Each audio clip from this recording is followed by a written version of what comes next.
بسم الله الرحمن الرحيم. السلام عليكم ورحمة الله وبركاته. إن الحمد لله نحمده ونستعينه ونستهديه ونستغفره ونعوذ بالله من شرور أنفسنا ومن سيئات أعمالنا. من يهده الله فلا مضل له ومن يضلله فلا هادي له. أشهد أن لا إله إلا الله وأن محمدًا عبده ورسوله. اللهم صل على محمد وعلى آل محمد. اللهم أرنا الحق حقا وارزقنا اتباعه وأرنا الباطل باطلا وارزقنا اجتنابه. أما بعد. Muslimin dan muslimat, tuan-tuan dan puan-puan yang dirahmati Allah sekalian.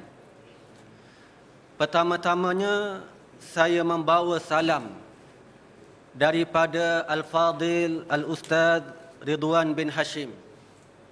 Beliau memohon kemaafan kerana tidak dapat bersama-sama dengan tuan-tuan bagi menyembah Allah Azza wa Jal, bersama-sama dalam menunaikan ibadat salat sunat tarawih dan seterusnya menyampaikan tazkirah.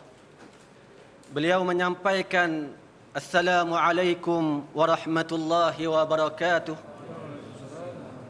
Beliau tak dapat hadir pada malam ini kerana telah jatuh sakit iaitu kena denggi berdarah sebelum Ramadan baru ni. Alhamdulillah telah pun keluar daripada hospital, cuma memerlukan tempoh untuk pemulihan. Justru itu insya-Allah pada malam ini saya akan cuba menggantikan tempat beliau untuk sama-sama kita mengingatkan diri kita, saling memberikan ingatan di antara satu sama lain. Tuan-tuan yang dirahmati Allah, kita merasakan dan memanjatkan kesyukuran kepada Allah Azza wa Jal kerana Allah Subhanahu wa Ta'ala masih lagi memberikan ruang dan peluang kepada kita untuk berada di dalam bulan Ramadan, bulan yang kita sebut sebagai bulan tarbiyah, bulan untuk mendidik diri kita, mendidik jiwa kita, mendidik rohani kita, mendekatkan diri kepada Allah Azza wa Jal. Kita berpuasa sebagaimana firman Allah Subhanahu wa Ta'ala, wa kulu washrabu hatta yatabayyana lakumul khaytul abyadu minal khaytil aswadi minal fajr summa atimmus siyama ilal lail. Makanlah, minumlah sehingga nyata bagi kamu benang putih daripada benang hitam di waktu fajar. Iaitulah nyata cahaya siang berbanding gelap malam di waktu subuh. Summa atimmus siyam, maka sempurnakanlah puasa kamu sehingga ke malam. Tuan-tuan, perintah daripada Allah Azza wa Jal untuk kita menunaikan ibadat puasa ini, satu kefarduan yang Allah Ta'ala tetapkan kepada kita, mengajar kita tentang istiqamah, mengajar kita tentang erti sabat, kukuh, cekal dan kekal di dalam melaksanakan perintah Allah Azza wa Jal. Apa tidaknya kita berpuasa selama lebih kurang 14 jam sehari. Bukan sehari sahaja, tetapi sehingga 29 hari ataupun 30 hari. Suatu tempoh yang bukan sedikit, satu tempoh yang bukan pendek, satu tempoh yang agak panjang.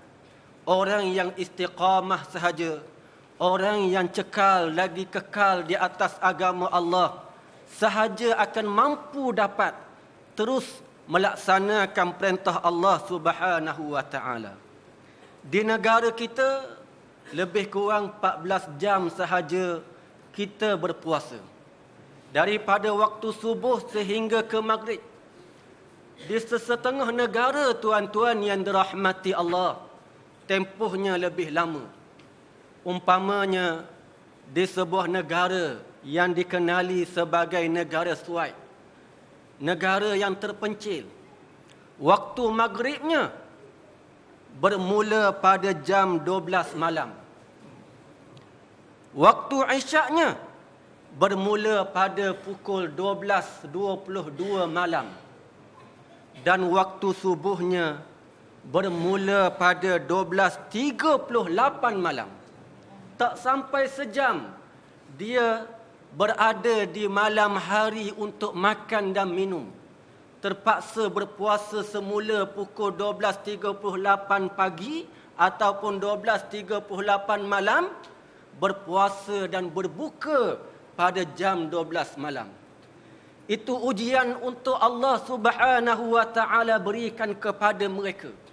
Nak mentarbiyah, nak mendidik tentang istiqamah. Nak mendidik tentang perlunya sabat di dalam menegakkan ataupun di dalam melaksanakan perintah Allah Azza wa Jal. Justru itu tuan-tuan, di dalam bulan Ramadan ini, sepatutnya kita mengambil pengajaran di sebalik daripada ibadat puasa yang kita lakukan. Ibadat untuk kita istiqamah di dalam perjalanan kita, kehidupan kita sehari-harian. Dalam melaksanakan perintah Allah Subhanahu wa taala. Bukan sekadar kita istiqamah di dalam melaksanakan puasa di bulan Ramadan. Bahkan di luar daripada Ramadan, kita istiqamah di dalam melaksanakan perintah Allah Azza wa Jal yang disuruh dan telah diperintahkan kepada kita. Tuan-tuan yang dirahmati Allah, tidak peliklah Allah Ta'ala memuji orang-orang yang istiqamah ini. Innal ladzina qalu rabbuna Allah thumma istaqamu tatanazzalu alaihimul malaikatu alla takhafu wa la tahzanu wa abshiru bil jannati allati kuntum tu'adun. Sesungguhnya orang-orang yang berkata Rabbunallah, Tuhan kami ialah Allah. Summa istaqamu, kemudian dia istiqamah, kemudian dia sabat, dia kekal di dalam atas agama Allah Azza wa Jal, melaksanakan perintah Allah, meninggalkan larangan Allah. Tatanazzalu alaihimul malaikatu alla takhafu wa la tahzanu. Malaikat akan turun ke atasnya memberikan berita supaya dia jangan takut dan jangan sedih. Abshiru, dan bergembiralah dengan syurga yang telah dijanjikan untuk kamu semua. Allah Ta'ala menyediakan syurga kepada orang-orang yang istiqamah ini. Allah Ta'ala sediakan syurga untuk orang-orang yang kekal di atas agamanya, melaksanakan perintah Allah, meninggalkan larangannya. Allah nyatakan di dalam ayat yang lain, minal mu'minina rijalun sadaqu ma ahadullaha alaih faminhum man qada nahbahu wa minhum man yantadir wa ma baddalu tabdila. Dari kalangan orang-orang yang beriman itu adanya lelaki-lelaki yang benar di atas janjinya kepada Allah Subhanahu wa taala. Di antara mereka ada yang telah mati syahid kerana menunaikan janjinya kepada Allah tersebut. Dan ada di antara mereka yang masih menunggu untuk mati syahid. Mereka tidak sama sekali mengubah haluan mereka, tetap kekal dan cekal serta istiqamah di atas jalan Allah Subhanahu wa taala. Inilah sifat orang mukmin yang Allah Taala puji. Inilah dia sifat orang yang beriman yang Allah Ta'ala janjikan untuk mereka syurga. Mereka sanggup berkorban apa sahaja demi untuk mendapat redha Allah Subhanahu wa taala. Mereka sanggup korbankan nyawa mereka. Mereka sanggup berkorban harta dan sebagainya demi kerana melaksanakan perintah Allah, kewajipan dan kefarduan yang Allah Ta'ala tetapkan. Mereka tidak lari daripada perjuangan. Mereka tidak lari daripada suruhan dan perintah daripada Allah Subhanahu wa Ta'ala. Ingatlah kita kepada sebuah hadis Rasulullah sallallahu alaihi wasallam apabila baginda ditanya, ya Rasulullah, qul li fil Islam qawlan la as'alu anhu ahadan ghairak. Wahai Rasulullah, beritahu kepadaku tentang Islam yang mana kata-kata engkau itu, jawapan engkau itu tidak perlu lagi aku bertanya kepada orang yang lain daripada engkau, wahai Rasulullah. Lantas Rasulullah sallallahu alaihi wasallam menjawab, qul amantu billah thumma istaqim. Katakanlah, amantu billah, aku beriman kepada Allah, dan kemudian istiqamahlah kamu. Tuan-tuan, di sini kita melihat bagaimana istiqamah tidak boleh lari daripada keimanan dan kepercayaan kita kepada Allah. Tidak boleh lari daripada keyakinan kita kepada Allah Azza wa Jal. Istiqamah adalah hasil dan buah daripada keimanan. Istiqamah merupakan hasil daripada kepercayaan kita kepada Allah Azza wa Jal. Iman kita kepada Allah, yakin Allah Ta'ala itu wujud. Allah yang menjadikan alam ini, yang menjadikan manusia, yang menjadikan segala-galanya. Orang yang imannya kuat, yakin kepada Allah, pasti dia mampu kekal berada di atas suruhannya. Tidak lari daripada agamanya, tidak melanggar perintah Allah, dan tidak akan melakukan perkara yang dilarang oleh Allah Subhanahu wa taala. Tuan-tuan yang dirahmati Allah, Fatimah binti Abdul Malik, seorang wanita yang agung, yang hebat. Fatimah binti Abdul Malik merupakan isteri kepada Umar bin Abdul Aziz. Fatimah merupakan anak kepada Abdul Malik, seorang Amirul Mukminin, pemerintah di zaman kerajaan Umayyah. Tuan-tuan, seorang anak pasti akan menerima limpahan keuangan dan kemewahan. Seorang anak pasti akan mendapat segala-galanya yang diingini. Fatimah bukan sekadar anak kepada Amirul Mukminin Abdul Malik, tetapi dia juga adalah merupakan adik-beradik kepada 4 orang Amirul Mukminin yang silih berganti menggantikan ayah mereka memerintah khilafah kerajaan Umayyah. Di sini tuan-tuan, kita boleh bayangkan bagaimana kehidupan Fatimah binti Abdul Malik ini. Seorang yang pasti menerima kemewahan, hidup dengan senang dan lenang. Tetapi apabila dia berkahwin dengan Umar bin Abdul Aziz, seorang yang sangat zuhud, seorang yang sangat warak, dia telah diminta untuk mengembalikan semua harta kekayaan yang dimiliki kepada Baitul Mal. Umar bin Abdul Aziz meminta isterinya Fatimah binti Abdul Malik ini supaya menyerahkan apa yang dimiliki harta dan kekayaan kepada perbendaharaan negara. Kerana Umar bin Abdul Aziz sangat bimbang takut harta itu diambil daripada rakyat dengan cara yang tidak halal, cara yang tak dibenarkan dalam agama, cara yang diharamkan oleh Allah Subhanahu wa taala. Maka taat kepada suami, Fatimah telah mengembalikan dan menyerahkan hartanya semuanya kepada Baitul Mal. Tuan-tuan, Umar bin Abdul Aziz telah dilantik menjadi Amirul Mukminin, pemerintah di zaman kerajaan Umayyah. Beliau memerintah selama 2 tahun secara adil dengan adil. Sehinggalah akhirnya dia telah dibunuh. Apabila diracun, diletakkan makanan di dalam makanannya racun, sehingga dia mati syahid kerana keadilan yang dia tegakkan. Setelah Umar bin Abdul Aziz meninggal dunia, tiba-tiba penjaga pemendaharaan negara Baitul Mal datang bertemu dengan Fatimah binti Abdul Malik, isteri kepada Umar bin Abdul Aziz ini.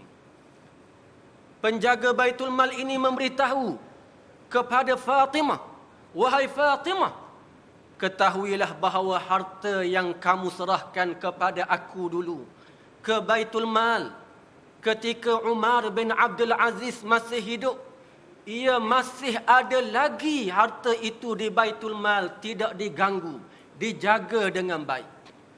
Tidak diserahkan kepada sesiapa. Kalau kamu mahu, wahai Fatimah, aku boleh kembalikan harta itu kepada kamu. Aku boleh serahkan semula harta itu." Mendengar tawaran yang diberikan oleh penjaga harta Baitul Mal tadi, terus Fatimah berkata kepadanya, "Wa ma kuntu la uti'uhu hayya wa a'sihu mayyita."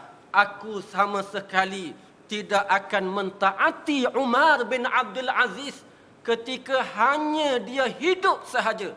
Bahkan dan setelah dia mati, aku tidak lagi taat kepadanya. Aku tidak lagi ikut perintahnya. Aku tidak lagi mengikut suruhannya. Itu kata-kata seorang wanita yang bertakwa kepada Allah, yang istiqamah, yang ada di dalam hatinya kepercayaan dan keyakinan bahawa Allah Ta'ala itu hidup, tidak mati. Tuan-tuan, kalau suaminya sudah tiada, suaminya tidak melihat lagi apa yang dia lakukan, tetapi Fatimah mengetahui bahawa dia bukan hanya patut taat kepada suaminya ketika suaminya hidup sahaja, bahkan dia kena taat kepada suaminya walaupun suaminya telah meninggal dunia. Kerana dia tahu, walaupun suaminya telah meninggal dunia, Allah itu hidup tidak mati. Allah Ta'ala melihat, Allah Ta'ala memerhatikan, Allah mengawasi setiap perkara yang dia lakukan.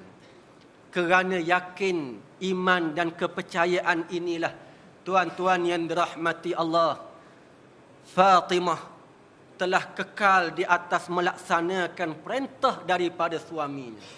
Kekal istiqamah dalam melaksanakan perintah Allah Azza wa Jal. Justru itu, tuan-tuan, iman yang benar akan membawa kita kepada istiqamah. Kita berpuasa bermula daripada subuh sehingga waktu maghrib. Istiqamah tidak makan dan minum. Tidak lain dan tidak bukan kerana kita tahu dan percaya Allah melihat kita. Kita percaya Allah sedang memerhatikan kita. Kita percaya Allah Ta'ala itu wujud. Allah itu hidup tidak mati. Kalau kita tidak ada kepercayaan itu, saya yakin tuan-tuan, waktu kita mengambil wuduk, ketika kita ambil air sembahyang, kita berkumur-kumur, waktu itu paling sesuai untuk kita telan air 2-3 teguk. Waktu itu yang paling sesuai. Sebab tak ada orang melihatnya. Tak ada orang yang memandang kita, yang memerhatikan kita. Tetapi kita percaya Allah memandang kita. Allah melihat kita. Yakin kita kepada Allah membuatkan kita tidak telan air yang kita berkumur untuk berwuduk tadi.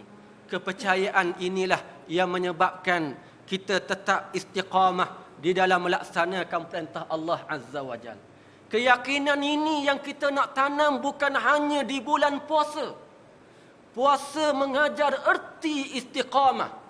Dengan makna keyakinan ini bukan hanya patut berada di dalam bulan Ramadan sahaja. Ia patut wujud dan ada di dalam bulan-bulan yang lain. Kerana kita perlu faham dan kita perlu yakin, Allah itu bukan hanya hidup di dalam bulan Ramadan sahaja.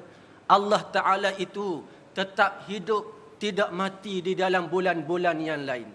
Atas kerana keyakinan itu, sepatutnya kita istiqamah di dalam melaksanakan segala perintah Allah Subhanahu wa Ta'ala yang Allah Ta'ala suruhkan kepada kita. Tuan-tuan yang dirahmati Allah, seorang yang istiqamah, dia pasti akan bersabar di dalam melaksanakan perintah Allah Azza wa Jal. Seorang yang istiqamah akan cekal dan kekal, sanggup berdepan dengan kesusahan dan kepayahan.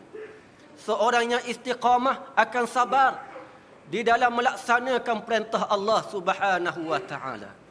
Kita berpuasa tak mudah untuk menahan makan dan minum ini. Suatu perkara yang payah, suatu perkara yang tak mudah. Tetapi kerana kesabaran, kita istiqamah. Inilah yang berlaku kepada Imam Ahmad bin Hanbal, seorang yang alim, merupakan pengasas mazhab Hanbali. Imam Ahmad, tuan-tuan, beliau tinggal di zaman fitnah, di zaman kerajaan yang menganut mazhab Mu'tazilah, di zaman kerajaan yang percaya dan yakin bahawa Al-Quran adalah makhluk. Imam Ahmad tidak berpegang dengan pandangan itu. Imam Ahmad berpegang dengan pandangan ahli sunnah wal jamaah yang mengatakan bahawa Al-Quran bukanlah makhluk. Imam Ahmad atas pegangan dan kepercayaan ia itu telah ditangkap dan dipenjarakan. Selama 2 tahun setengah dia telah disumbat di dalam penjara kerana percaya bahawa Al-Quran bukan makhluk. Bukan sekadar dia dipenjara, bahkan dia telah disebat mengalir darah daripada tubuhnya atas keyakinan dan kepercayaan yang ada pada dirinya. Datang seorang anak murid yang belajar dengannya, bertanya kepada Imam Ahmad, "Ya Ustaz, qala Allah Ta'ala wa la taqtulu anfusakum." Wahai Ustaz, wahai Tuan Guru, ingatlah firman Allah, jangan kamu bunuh diri-diri kamu. Dia cuba ingatkan kepada Imam Ahmad supaya jangan menyeksa diri. Apa salahnya kalau menggunakan taqiyah, bermain kata-kata dengan pemerintah yang bermazhabkan Mu'tazilah? Sepatutnya jangan dibunuh diri, iaitu dengan cara membiarkan diri menjadi mudarat. Tuan-tuan, Imam Ahmad berkata kepada muridnya yang bernama Marudi, "Ya Marudi, wahai Marudi, sila keluar, cuba tengok di luar sana apa yang kamu sedang lihat." Marudi keluar dan melihat di luar daripada istana ataupun penjara yang didiami oleh Imam Ahmad. Ratusan dan puluhan rakyat awam sedang menunggu dan melihat Imam Ahmad dipenjarakan. Lantas Imam Marudi ini pergi berjumpa dengan Imam Ahmad, beritahu, orang ramai sedang menunggu engkau wahai Ahmad, Imam Ahmad. Di tangan mereka adanya lembaran-lembaran kertas. Mereka ada kalam dan pensil untuk menulis kata-kata kamu. Kalau kamu kata bahawa Al-Quran makhluk, maka mereka akan tulis bahawa Al-Quran adalah makhluk. Lantas tuan-tuan, Imam Ahmad kata, "Ya Marudi, afa udillu haula kullahum? Adakah aku nak menyesatkan mereka semuanya? Aku rela membunuh diriku berbanding daripada menyesatkan mereka." "Idza sakata al-'alimu taqiyatan, famata yatabayyanul haqq?" Berkata Imam Ahmad lagi, kalau sekiranya seorang alim itu senyap, tak berkata benar kerana menggunakan taqiyah, maka bilakah kebenaran itu akan terselah? Kekuatan iman dan keyakinan serta kesabaran Imam Ahmad inilah yang menyebabkan dia tetap cekal dan kekal di atas agama Allah Subhanahu wa taala. Di atas akidah ahli sunnah wal jamaah, di atas keyakinan inilah dia terus istiqamah. Tuan-tuan, kesabaran adalah merupakan sesuatu yang sangat dituntut untuk kita bersama dengannya agar kita terus istiqamah di atas agama Allah Subhanahu wa taala. Lihatlah Imam Ahmad yang tidak pernah kenal erti rasa sakit, terus berada di dalam penjara disebat oleh raja dan pemerintah Al-Mu'tasim pada waktu itu kerana kepercayaan dia, keyakinan dia kepada Allah Subhanahu wa taala. Tuan-tuan yang dirahmati Allah, di sana banyak lagi kisah-kisah yang boleh kita ambil sebagai pengajaran. Tetapi cukuplah untuk itu kita melihat dan mengkaji.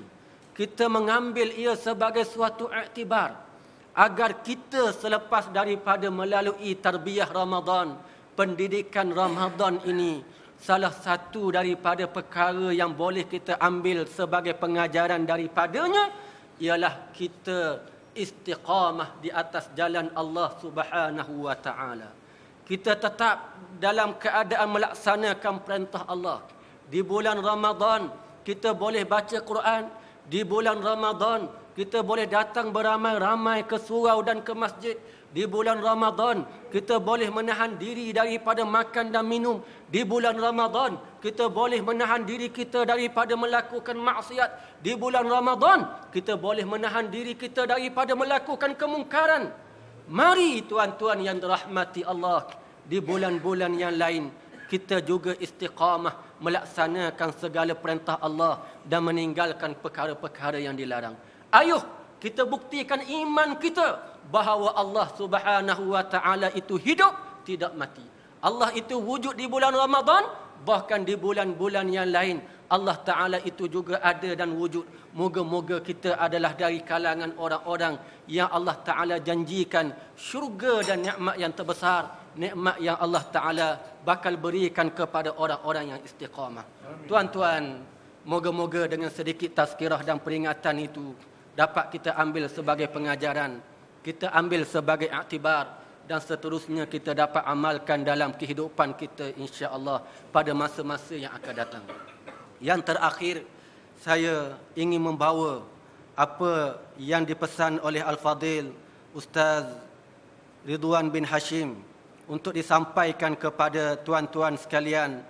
Beliau memohon dan meminta untuk diumumkan sumbangan untuk dana kebajikan khususnya bagi menampung kos program sekampit beras sekotak kurma, yang mana insya-Allah program ini adalah untuk bantuan hari raya sempena Ramadan dan Syawal 1436 Hijriah.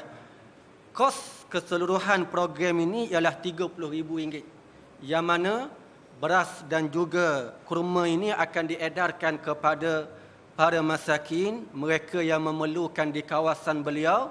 InsyaAllah beliau akan sampaikan hasrat daripada tuan-tuan untuk membantu mereka supaya mereka juga dapat berhari raya sebagaimana kita, berbuka puasa sebagaimana kita juga. Ingatlah puasa orang yang ingatlah bahawa kalau kita mampu bersedekah menyediakan makanan kepada orang yang berbuka puasa, maka pahala orang yang berpuasa itu yang kita berikan makanan untuknya berbuka akan sampai kepada kita, dan moga-moga Allah dengan amalan yang kita buat itu akan menerima apa yang telah kita lakukan tadi. Yang kedua tentang berkaitan dengan kempen untuk mengambil buku wakaf bagi pembangunan Madrasah Darut Taqwa. Saya ada bawa di belakang sana, ada buku wakaf yang mana ia adalah untuk membantu Madrasah Darut Taqwa iaitu di Terengganu, yang dicadangkan sebagaimana yang disebut oleh Al-Fadil Ustaz Ridwan, kalau boleh setiap keluarga satu buku. Buku ni ada sijil di dalamnya, RM20 sijil, ada 50 keping, Jadi dipohon kalau tuan-tuan berkelapangan untuk mengambil buku ini seorang satu untuk dibawa balik, tak perlu untuk bayar sekarang. Al-Fadhil Ustaz Ridwan kata boleh serahkan sehingga akhir tahun ini. Maknanya tempoh itu panjang. Boleh untuk kempen sanak saudara, keluarga, kawan dan kenalan untuk berwakaf bagi Madrasah Darut Taqwa, bagi sama-sama menambahkan amalan di sisi Allah Subhanahu wa taala. Jadi satu buku satu keluarga, tak banyak, RM20 sahaja satu sijil untuk membantu guru-guru yang mengajar di sekolah Madrasah Darut Taqwa ini, dan ia masih lagi dalam masih pembangunan. Sekolah ni tuan-tuan dah lama dah. Saya waktu itu sekolah rendah lagi. Sekolah ni bertahan lama alhamdulillah, dan walaupun dalam keadaan demikian mereka sanggup berkorban apa sahaja. Ada yang balik daripada Al-Azhar yang mengajar di sana, gaji tak besar, tetapi mereka sanggup cekal dan istiqamah di dalam untuk mendidik anak-anak kita mengajar dan belajar agama Al-Quran, agama Allah Subhanahu wa taala ini. Oleh itu insya-Allah kalau kita boleh bantu mereka untuk istiqamah, terus istiqamah di atas agama Allah, mendidik anak bangsa kita dengan Islam, dengan Al-Quran dan hadis Rasulullah sallallahu alaihi wasallam, saya seru tuan-tuan untuk sama-sama membantu mereka. Insya-Allah di bulan Ramadan Allah Taala akan lipat kali gandakan lagi pahala sedekah kita untuk agama Allah Azza wa Jalla ini. Saya rasa setakat itu dahulu sedikit tazkirah dan peringatan. Moga-moga ia dapat memberikan manfaat dan kebaikan untuk kita. Aqulu qauli hadza wa astaghfirullahal azim li wa lakum. Wassalamu alaikum warahmatullahi wabarakatuh. Subhanakallah.